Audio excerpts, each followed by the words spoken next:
আসসালামু আলাইকুম। উপস্থিত প্রিয় সাংবাদিক ভাই বোনেরা, আপনাদের সবাইকে আন্তরিক ধন্যবাদ জানাচ্ছি। বিশেষভাবে যারা ঢাকা থেকে কিনে এসেছেন, গত কয়েকদিন ধরে আমাদের সাথে কষ্ট করছেন, তাদের জন্য বিশেষ কৃতজ্ঞতা। এখানে রুমন ভাই আছেন, রুমন ভাই রয়েছেন, ওনারা ব্রিফলি বলেছেন আগে আজকে আমাদের গত কয়েকদিনের কর্মসূচি এবং বর্তমান অবস্থান। প্রেস টিমে সবাই রয়েছেন, অনিক ভাই আপনাদের সবাইকে আয়োজন করবার জন্য ধন্যবাদ জানাই। আপনারা অবগত রয়েছেন যে জনগণের ভোটে নির্বাচিত হয়ে রাষ্ট্র পরিচালনার দায়িত্ব গ্রহণের পর মাননীয় প্রধানমন্ত্রী জনাব তারেক রহমান এই প্রথম রাষ্ট্রীয় সফরে এসেছেন। তার এই প্রথম বিদেশ সফর সুনির্দিষ্টভাবে 3টি পর্বে বিভক্ত। প্রথম পর্বে তিনি মালয়েশিয়ার মাননীয় প্রধানমন্ত্রীর আমন্ত্রণে মালয়েশিয়া সফর সম্পন্ন করেছেন। খুব স্বল্প সময়ের সেই সফরে মালয়েশিয়ার মাননীয় প্রধানমন্ত্রী, মহামান্য রাজা সহ গুরুত্বপূর্ণ সকল ব্যক্তিবর্গের সঙ্গে তার সাক্ষাৎ হয়েছে এবং বাংলাদেশের স্বার্থ সংশ্লিষ্ট বিভিন্ন বিষয়ে বিস্তারিত আলোচনা করেছেন। প্রথম বিদেশ সফরের দ্বিতীয় পর্বে মাননীয় প্রধানমন্ত্রী ওয়ার্ল্ড ইকোনমিক ফোরামের আমন্ত্রণে চীনের দালিয়ানে যান। সেখানে তিনি ওয়ার্ল্ড ইকোনমিক ফোরাম আয়োজিত annual meeting of the new champions এই সম্মেলনে অংশগ্রহণ করেন। সম্মেলনে বিশ্বের বিভিন্ন দেশের বিশিষ্ট ব্যক্তিবর্গ এবং 60টি দেশের মাননীয় প্রধানমন্ত্রী অংশগ্রহণ করেন। যেসব দেশের প্রধানমন্ত্রীরা ওয়ার্ল্ড ইকোনমিক ফোরামে এবার অংশগ্রহণ করেছেন তাদের মধ্যে ছিল চীন, দক্ষিণ কোরিয়া, মন্টিনিগ্রো, মঙ্গোলিয়া, গিনি এবং কাজাখস্তান। এই 60টি দেশের মাননীয় প্রধানমন্ত্রী এবার অংশগ্রহণ করেছেন। এছাড়া ওয়ার্ল্ড ইকোনমিক ফোরামের প্রেসিডেন্ট এবং সিইও মাননীয় প্রধানমন্ত্রীর সঙ্গে সাক্ষাৎ করেছেন। সেখানে সরকার গঠনের পর গত 4 মাসে জলবায়ু ক্ষেত্রে, ক্লাইমেট রেজিলিয়েন্সের ক্ষেত্রে আমাদের যে কর্মসূচিগুলো ছিল বিশ্ব দরবারে সেগুলো মাননীয় প্রধানমন্ত্রী উপস্থাপন করেছেন এবং সুধীবৃন্দের কাছে ব্যাপকভাবে প্রশংসিত করেছেন। প্রথম বিদেশ সফরের তৃতীয় পর্বে চীনের মাননীয় প্রধানমন্ত্রীর আমন্ত্রণে আমাদের মাননীয় প্রধানমন্ত্রী গতকাল চীনের রাজধানী, আমরা আজকে যেখানে রয়েছি, বেইজিং এ এসে পৌঁছেছেন। মালয়েশিয়া ও দালিয়ানের ধারাবাহিকতায় বেইজিংয়েও মাননীয় প্রধানমন্ত্রীকে সর্বোচ্চ রাষ্ট্রীয় সম্মাননা, বর্ণাঢ্য লাল গালিচার উষ্ণ অভ্যর্থনা ও আন্তরিক আতিথেয়তার মাধ্যমে বরণ করা হয়। মোটর শোভাযাত্রা, পূর্ণ রাষ্ট্রীয় প্রোটোকল ও উচ্চ পর্যায়ের পুলিশি নিরাপত্তার মধ্য দিয়ে মাননীয় প্রধানমন্ত্রীকে দাওয়াতি স্টেট গেস্ট হাউসে নিয়ে আসা হয়, যা এই দেশের সম্মানিত রাষ্ট্রীয় অতিথিদের জন্য নির্ধারিত এবং একটি অত্যন্ত মর্যাদাপূর্ণ আবাসিক সুবিধা হিসেবে পরিচিত। মালয়েশিয়া এবং ওয়ার্ল্ড ইকোনমিক ফোরামের মতোই এখানেও আমাদের মাননীয় প্রধানমন্ত্রী অত্যন্ত সংক্ষিপ্ত আকারে 25 জন সফর সঙ্গী নিয়ে সফর করছেন। এর মধ্যে মন্ত্রী, প্রতিমন্ত্রী ও উপদেষ্টা পদমর্যাদার 11 জন রয়েছেন। মূলত চীনা প্রধানমন্ত্রীর আমন্ত্রণে বেইজিং এ বাংলাদেশের মাননীয় প্রধানমন্ত্রীর এই সফরের উদ্দেশ্য হল বাংলাদেশের ভূ রাজনৈতিক ও কৌশলগত অবস্থান, ভারসাম্যপূর্ণ পররাষ্ট্রনীতি, বাংলাদেশে চীনা বিনিয়োগ বৃদ্ধি, কর্মসংস্থান সৃষ্টি, দ্বিপাক্ষিক বাণিজ্যের প্রসার, জনগণের সাথে জনগণের সুসম্পর্ককে আরো জোরদার করা এবং শিক্ষা, সংস্কৃতি, তথ্য, প্রযুক্তি ও স্বাস্থ্য সহ জনস্বার্থের সাথে সংশ্লিষ্ট দেশের মধ্যে সহযোগিতাকে আরো জোরালো করা। মাননীয় প্রধানমন্ত্রী জনাব তারেক রহমানের সঙ্গে আজ কিছুক্ষণ আগে চীনের পানি সম্পদ মন্ত্রী লি গোরিং এর একটি বৈঠক অনুষ্ঠিত হয়েছে।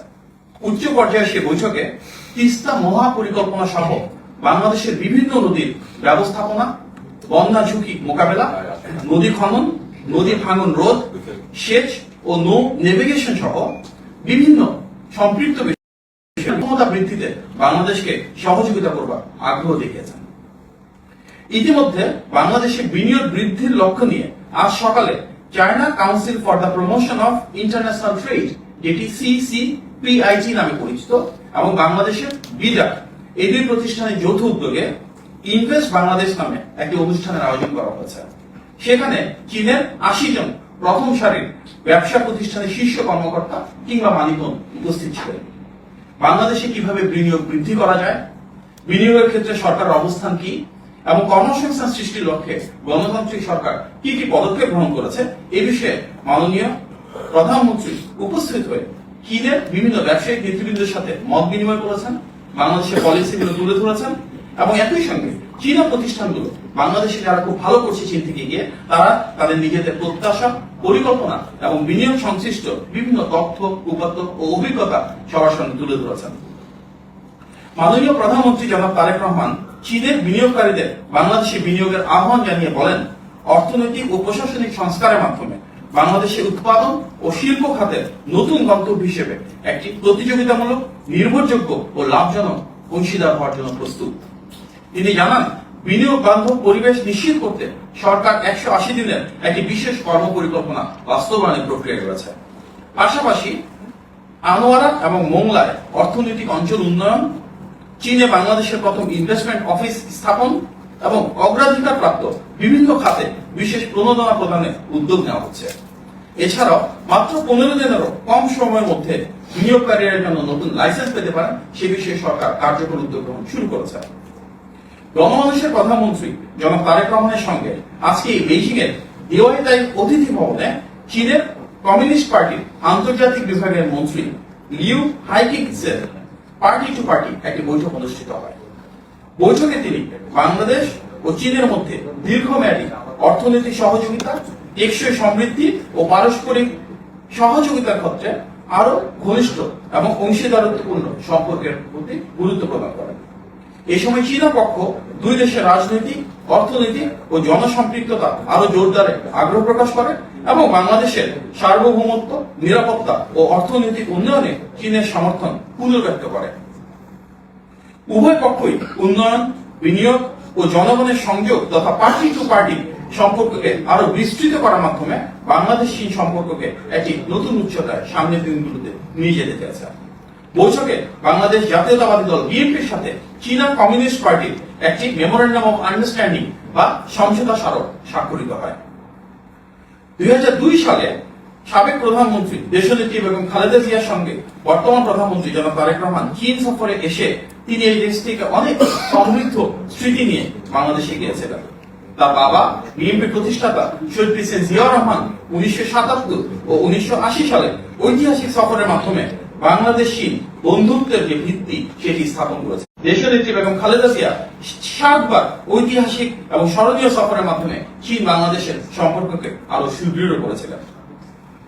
পিতামাতার সেই দলীয় এবং পারিবারিক ঐতিহ্যকে ধারণ করে বাংলাদেশ চীন অংশীদারত্বকে মাননীয় প্রধানমন্ত্রী আরো সামনের দিকে এগিয়ে নিতে বদ্ধপরিকর। একই সঙ্গে তাকে ও তার প্রতিনিধি দলকে যে আন্তরিক আতিথেয়তা চীনের পক্ষ থেকে দেওয়া হয়েছে তা আমাদের জন্য অত্যন্ত অনুপ্রেরণাদায়ক। মাননীয় প্রধানমন্ত্রীর নেতৃত্বে সবার আগে বাংলাদেশের সমতা ও ন্যায্যতাকে ভিত্তি হিসেবে ধারণ করছে। বাংলাদেশ চীন সম্পর্ককে বহুমাত্রিক ভাবে আরো গভীর করা হচ্ছে। কৌশলগত সহযোগিতা থেকে শুরু করে বাণিজ্য, বিনিয়োগ ও কর্মসংস্থান এবং উন্নয়ন প্রকল্প থেকে শুরু করে জনগণের সাথে জনগণের সম্পর্ক, প্রতিটি ক্ষেত্রেই দুই দেশের দ্বিপাক্ষিক সম্পর্ক একটি নতুন উচ্চতায় পৌঁছাচ্ছে। চীনে রাষ্ট্রীয় সফরকালে বেশ কয়েকটি বৃহৎ শিল্প গোষ্ঠীর শীর্ষ কর্মকর্তারা ধারাবাহিকভাবে মাননীয় প্রধানমন্ত্রীর সঙ্গে সাক্ষাৎ করেছেন। এছাড়া China international development cooperation agency, China railway construction corporation, China road and bridge corporation, বিভিন্ন গুরুত্বপূর্ণ প্রতিষ্ঠানের প্রধান, বিনিয়োগকারী, মন্ত্রী এবং বিশিষ্ট ব্যক্তিবর্গ মাননীয় প্রধানমন্ত্রীর সঙ্গে সাক্ষাৎ করে বাংলাদেশের উন্নয়ন অগ্রযাত্রায় এবং বিনিয়োগ এবং বাণিজ্য সম্প্রসারণে কিভাবে আরো কার্যকর ভূমিকা রাখবেন সে বিষয়ে বিস্তারিত আলোচনা করেছেন। প্রিয় সাংবাদিক ভাই বোনেরা, আজ বিকেলে চীনের স্থানীয় সময় বিকেল 5টায় অর্থাৎ বাংলাদেশ সময় বিকেল 3টায় চীনের প্রিমিয়ার তথা মাননীয় প্রধানমন্ত্রী জনাব লি কিয়াং এর সঙ্গে ঐতিহাসিক গ্রেট হলে বাংলাদেশের মাননীয় প্রধানমন্ত্রী জনাব তারেক রহমানের বৈঠক অনুষ্ঠিত হবে। এরপর দুই দেশের মাননীয় প্রধানমন্ত্রীর উপস্থিতিতে বাংলাদেশ ও চীনের মধ্যে বিভিন্ন বিষয়ে 15টি সমঝোতা স্মারক বা মেমোরেন্ডাম অফ আন্ডারস্ট্যান্ডিং স্বাক্ষরিত হবে। এগুলো চীন বাংলাদেশ সম্পর্ককে আরো জোরদার করার পথে প্রভাবক হিসেবে ভূমিকা রাখবে। পরে চীনের মাননীয় প্রধানমন্ত্রী বাংলাদেশের মাননীয় প্রধানমন্ত্রী ও সফর সঙ্গীদের সম্মানে একটি রাষ্ট্রীয় ভোজের আয়োজন করবেন। প্রিয় সাংবাদিক বৃন্দ, আগামীকাল চীনের মহামান্য রাষ্ট্রপতি শি জিনপিং এর সঙ্গে মাননীয় প্রধানমন্ত্রী স্থানীয় সময় সকাল 10:30টায় অর্থাৎ বাংলাদেশ সময় সকাল 8:30টায় ঐতিহাসিক গ্রেট হলে সাক্ষাৎ অনুষ্ঠিত হবে। চীনের মাননীয় প্রধানমন্ত্রী ও মাননীয় রাষ্ট্রপতির সঙ্গে বৈঠকে স্বাভাবিকভাবেই বাংলাদেশের স্বার্থ সংশ্লিষ্ট বিভিন্ন বিষয় তুলে ধরবেন বাংলাদেশের মাননীয় প্রধানমন্ত্রী। একই সঙ্গে বাংলাদেশের মানুষের উন্নয়ন অগ্রযাত্রা আরো সুসংহত করার লক্ষ্যে ইনশাআল্লাহ এই সাক্ষাৎগুলো ইতিবাচক ফলাফল বয়ে আনবে। প্রিয় সাংবাদিক ভাই ও বোনেরা, দীর্ঘদিন পর জনগণের ভোটে নির্বাচিত একজন সরকার প্রধান হিসেবে মাননীয় প্রধানমন্ত্রী মালয়েশিয়া, ওয়ার্ল্ড ইকোনমিক ফোরাম এবং বর্তমানে চীন সফরে যে মর্যাদা পাচ্ছেন এবং যেভাবে বাংলাদেশের স্বাধীনতা ও সার্বভৌমত্বকে প্রাধান্য দিয়ে ভারসাম্যপূর্ণ পররাষ্ট্র নীতি বাস্তবায়ন করছেন তা বিশ্ব দরবারে প্রতিটি বাংলাদেশীর জন্য গৌরব এবং মর্যাদার বিষয়। আজ বাংলাদেশ ও চীনের দুই দেশের মাননীয় প্রধানমন্ত্রীর ভেতর অনুষ্ঠিতব্য যে বৈঠক রয়েছে, তারপর আমরা চেষ্টা করব রাতেই আপনাদেরকে প্রেস কনফারেন্সের মাধ্যমে সেই সাক্ষাতের বিষয়ে অবগত করবেন, যদি আমাদের হাতে সেই সময়টুকু থাকে। আপনাদের সবাইকে আবার ধন্যবাদ, ভালো থাকবেন, আসসালামু আলাইকুম। মাদি ভাই, এই যে প্রধানমন্ত্রী এর আগে তিস্তা প্রকল্প নিয়ে স্পেসিফিক কোনো প্রতিশ্রুতি বা কোনো অঙ্গীকার চায়নার পক্ষ থেকে দেওয়া হয়েছে কিনা? দেখুন, আমরা তো ইতিমধ্যে বলেছি যে আজকে মাননীয় প্রধানমন্ত্রী জনাব তারেক রহমানের সাথে চীনের পানি সম্পদ মন্ত্রী লি গোরিং এর একটা বৈঠক অনুষ্ঠিত হয়েছে। সেখানে তিস্তা, পদ্মা এবং আনুষঙ্গিক যে বিষয়গুলো রয়েছে প্রত্যেকটা নিয়ে কথা বলেছে এবং তিস্তা মহাপরিকল্পনা সহ বাংলাদেশের সার্বিক নদী ব্যবস্থাপনা বলতে আমরা যেটা বুঝি, বন্যাকে আমরা কিভাবে প্রতিরোধ করতে পারি, বাঁধ নির্মাণ করতে পারি, আমাদের খাল খননের একটা সুবিশাল কর্মসূচি রয়েছে যেটা শহীদ প্রেসিডেন্ট জিয়া রহমানের শুরু হয়েছিল। এই প্রত্যেকটা ক্ষেত্রে আমরা দুই দেশের মধ্যে সহযোগিতা কিভাবে বাড়াতে পারি, বিশেষভাবে চীনের এক্ষেত্রে একটা দীর্ঘদিন এক্সপার্টিস রয়েছে, টেকনিক্যাল নলেজ রয়েছে, সেগুলোকে কিভাবে বাংলাদেশ ব্যবহার করতে পারে, ফান্ডিং এর সুযোগ থাকলে সেগুলো নিয়ে আমরা ফিউচারে কাজ কিভাবে করতে পারি, এগুলো নিয়ে সুবিস্তৃত পরিসরে কোনো নির্দিষ্ট বিষয় নয়, তবে পানি সম্পদের সাথে সম্পৃক্ত সবগুলো বিষয়কে নিয়ে আমরা আলোচনা করেছি। মাদি ভাই, বিনিয়োগের বিষয় যেটা বলছিলেন মাদি ভাই, সেটা হচ্ছে যে আশ্বাস দিয়েছে যে বাংলাদেশের পরিবেশ ইতিবাচক এবং সেখানে সরকার 15 দিনের মধ্যে লাইসেন্স দিতে পারবে। এই বিষয়গুলো তো আমাদের পক্ষ থেকে জানানো হয়েছে। চীনা সরকারের পক্ষ থেকে কোন রকম আশ্বাস দেওয়া হয়েছে কিনা, কারা বিনিয়োগ করতে পারে? যদি ব্যবসায়ীদের সাথে বৈঠকও হয়েছে তার প্রধানমন্ত্রীর সঙ্গে, সেখান থেকে কোনো বিনিয়োগ আসার সম্ভাবনা এসেছে কিনা, কোনো আশ্বাস পেয়েছেন কিনা? বিনিয়োগের পরিমাণটা আমরা এখন নির্ধারণ করিনি, স্বাভাবিক ওনারা কাজ করবেন, কাজ করে জানাবেন। অবশ্যই এখানে বিনিয়োগের ক্ষেত্রে একটা ইন্টারেস্টিং ডাইনামিক যেটা চীনের ক্ষেত্রে প্রযোজ্য, অনেক ওদের স্টেট অর্গানাইজেশন রয়েছে, স্টেট রান এন্টারপ্রাইজ রয়েছে, অর্থাৎ সরকারের প্রতিষ্ঠান কিন্তু তারা বিভিন্ন দেশে বিনিয়োগ করতে পারে। এই ধরনের প্রতিষ্ঠানগুলো ইতিমধ্যে আশ্বস্ত করেছে তারা বাংলাদেশকে প্রাধান্য দেবে বিনিয়োগের ক্ষেত্রে। বেশ কিছু বেসরকারি প্রতিষ্ঠান রয়েছে, তারাও বাংলাদেশে নতুন ভাবে ইনভেস্টমেন্ট করতে যাচ্ছে, কারণ এখন একটা পলিটিক্যাল স্টেবিলিটি রয়েছে এবং আমাদের যে বাজেট রয়েছে সেই বাজেটটাকে ওনারা ইতিবাচক ভাবে নিয়েছেন। সেখানে যেভাবে আমাদের পলিসিগুলো বাস্তবায়ন করতে যাচ্ছে, ডিরেগুলেশনের মাধ্যমে, প্রো বিজনেস এনভায়রনমেন্ট তৈরি করার মাধ্যমে, সেগুলো নিয়ে আলোচনা হয়েছে এবং আমরা আশাবাদী রাষ্ট্রীয় অঙ্কৃত যেসব প্রতিষ্ঠান রয়েছে এবং বেসরকারি যেসব প্রতিষ্ঠান রয়েছে সেসব ব্যবসা বাণিজ্য শিল্প কারখানা একটি বড় অংশ আমরা বাংলাদেশের সামনে বিনিয়োগ করবে। স্পেশালি বর্তমানে গ্লোবাল ইকোনমিক এনভায়রনমেন্ট আছে, তাতে কিন্তু চীনের অনেকগুলো কোম্পানি ভ্যালু চেনের উপরের দিকে উঠে যাচ্ছে, অর্থাৎ তাদের বেশ কিছু ফ্যাক্টরি হয়তো আস্তে আস্তে তারা অন্যান্য দেশে শিফট করবে। তো শিফট করবার ক্ষেত্রে বাংলাদেশের কি কি ভালো দিক রয়েছে, বাংলাদেশে এখানে ইনভেস্টমেন্ট করলে সেখান থেকে তারা প্রপার রেজাল্ট পাবে, রিটার্ন পাবে। চীনের মিডিয়া সংক্রান্ত কি ধরনের চুক্তি বা কোনো এমওইউ স্বাক্ষর হয়েছে? জি, বাংলাদেশের মিডিয়া সংশ্লিষ্ট সর্বোচ্চ সংখ্যক এমওইউ আজকে স্বাক্ষরিত হবে। স্বাক্ষর হওয়ার পরবর্তীতে আমরা ডিটেইল জানাবো। আমাদের মাননীয় প্রধানমন্ত্রী বাংলাদেশ থেকে এসেছেন এবং এই চুক্তিগুলো স্বাক্ষর করবেন। সেখানে বাংলাদেশের রাষ্ট্রায়ত্ত টেলিভিশন চ্যানেল এবং সাথে ওনাদের রাষ্ট্রায়ত্ত টেলিভিশন চ্যানেল, বিভিন্ন নিউজ এজেন্সি কিভাবে আরো সমন্বয় স্থাপন করা যায়, ওনাদের বেস্ট প্র্যাকটিস গুলো কিভাবে আমরা বাংলাদেশে ইমপ্লিমেন্ট করতে পারি, বাংলাদেশ থেকে ওনারা কিভাবে শিখতে পারে, এগুলো নিয়ে ডিটেল আলোচনা হবে।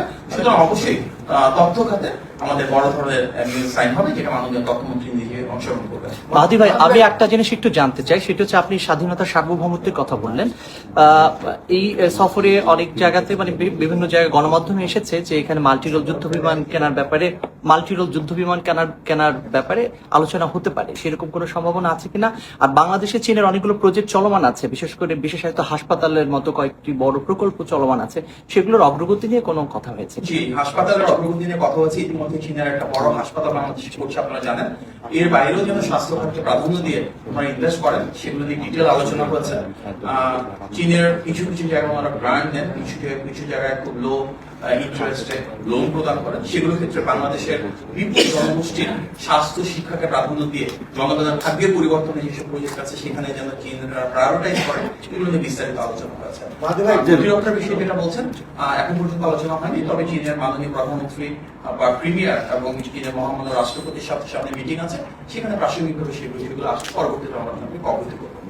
চীনের রেলওয়ে কর্তৃপক্ষের সাথে যে মিটিং হয়েছে, বাংলাদেশের রেল যোগাযোগকে আরো আধুনিকরণ করা বা সম্প্রসারণ করা বা মনোরেল করার বিষয়ে কোনো বিষয়ে কথা হয়েছে কিনা? এগুলো নিয়ে আলোচনা হয়েছে যে চীনের যে নো হাউ রয়েছে, টেকনিক্যাল এক্সপার্টিস রয়েছে ট্রান্সপোর্টেশনের ক্ষেত্রে, মাল্টিমোডাল ট্রান্সপোর্টেশন, অর্থাৎ সেটা সড়ক পথে প্রযোজ্য, নৌপথে প্রযোজ্য, রেল পথে প্রযোজ্য, সেখানে কিভাবে তারা সহযোগিতা করতে পারে, লোকোমোটিভ কিভাবে তারা ম্যানুফ্যাকচার করতে পারে। শুধুমাত্র বাংলাদেশে গিয়ে তারা কন্ট্রাক্টে কাজ করতে পারে না, তারা সেখানে ম্যানুফ্যাকচারিং এর কাজ করতে পারে। বাংলাদেশের বিশাল ডোমেস্টিক মার্কেট রয়েছে, গুরুত্বপূর্ণ যে অবকাঠামো খাত রয়েছে সেখানে তারা ভূমিকা রাখতে পারে। এগুলো নিয়ে ডিটেইলস আলোচনা আছে।